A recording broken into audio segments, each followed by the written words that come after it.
Magandang araw po sa lahat. Gawa po tayo ng content. Pero walis-walis muna po tayo.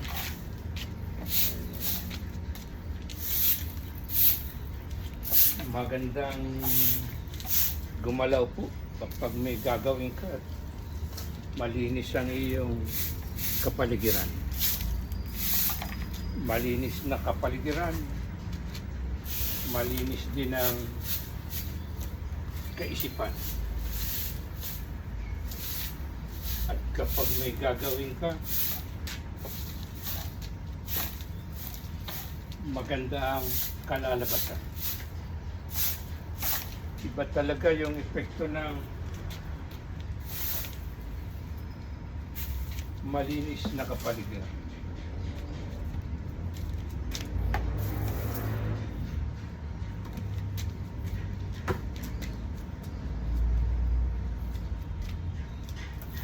Ilapit natin itong walis at itong ating content.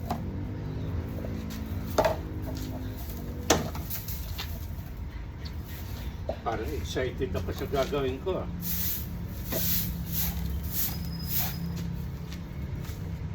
Relax ka lang. Strong Basti 08.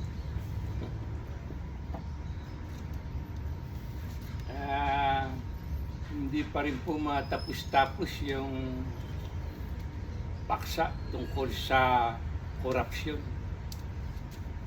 Katunayan nga po yung pinaka-headline, pinaka-ulo ng balita ngayong umaga. Ito po, ating ilalapit. Yan. Mga nagrally po yan, nagmarcha laban sa korupsyon. Ngayon nga po mababasa, marchers demand accountability in corruption.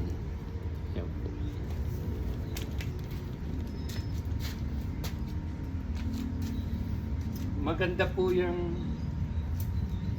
may mga kumikilos, lalo na po yung sa nagaganap nga na korupsyon sa ating bansa, maging sa mga pribado o sa ating gobyerno.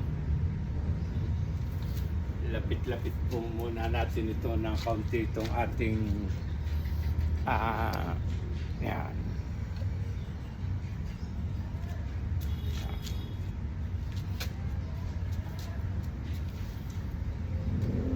Ito pong mga nasa dyaryo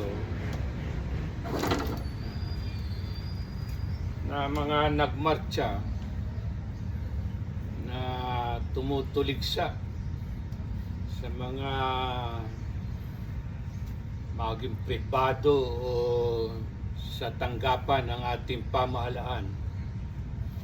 Ito pong mga lumalaban sa korupsyon ay matatawag po natin na mata ng bayan. Sila po ang mga nagmamatyag sa mga hindi gumagawa ng hindi maayos sa kanilang paglilingkod sa bayan. Sila po ang mata. At masasabi rin po natin na sila ang walis ng bayan. Kaya po ang ating paksa ngayon ay mata at walis ng bayan. Yan po.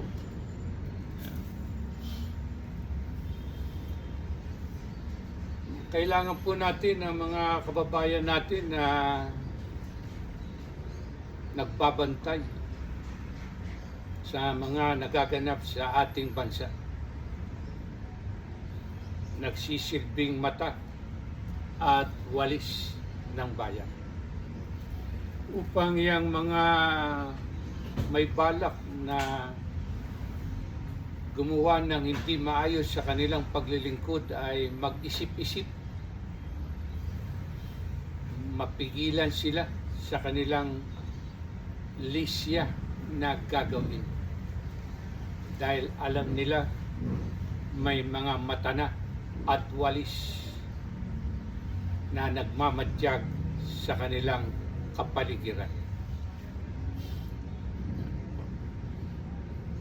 At ang masasabi ko lang po sa mga mata at walis ng bayan ay mag-ingat po sila. Dahil yung mga tinatamaan ng kanilang mga hakbang ay wala silang ibang layunin kundi bulagin ang mata ng bayan. At ang tali ng walis ay nais nilang putulin upang mawalan ng silbi. Dahil kapag iyan pong walis tinanggal na ang tali, magkakahiwa-hiwalay na po yan. Hindi mo na pwedeng ipagwalis.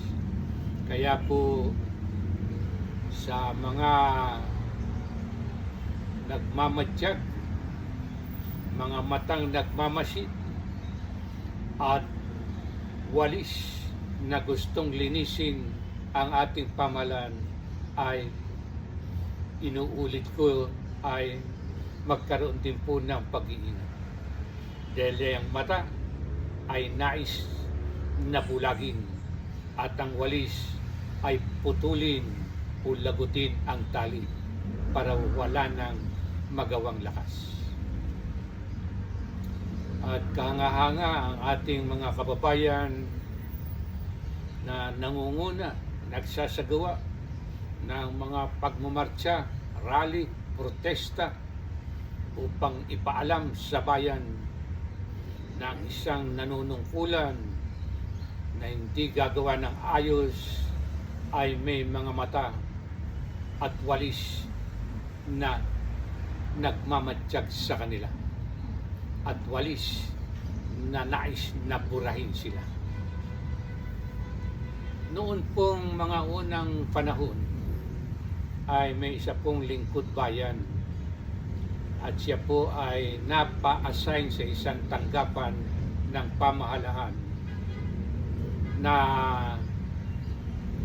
naroon ang matinding sindikato ng korupsyon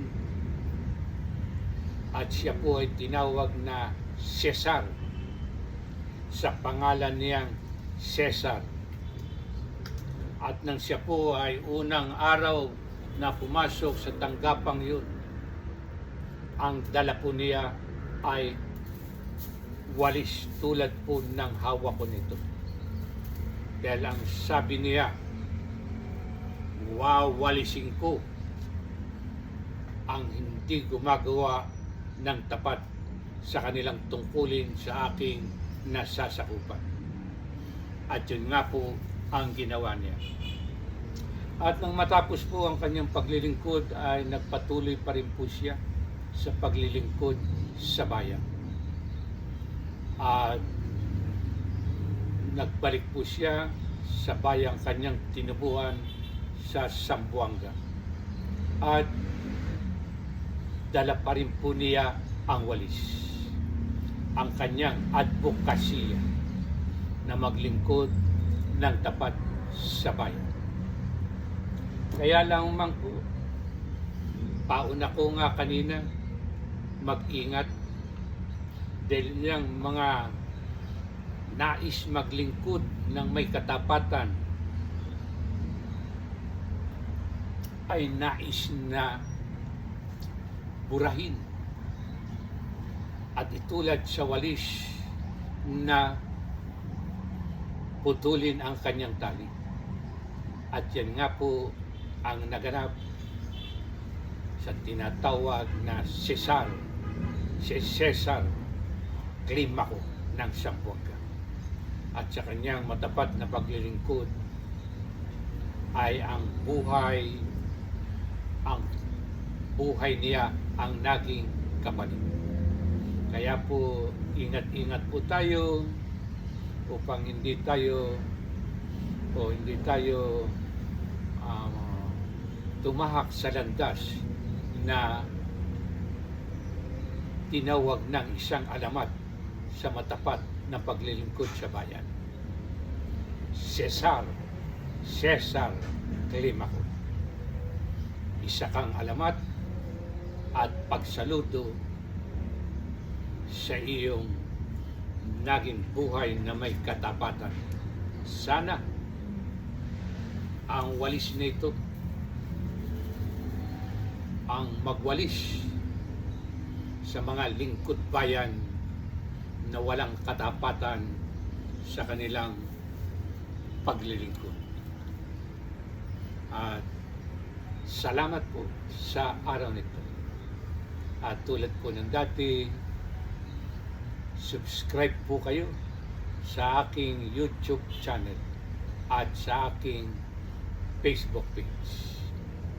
At may nalaglag na namang dahon, wawalisin ko. Ang dahon na ito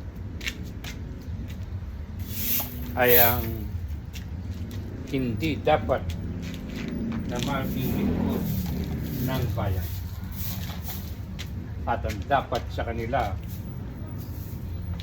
ay ilagay sa basurahan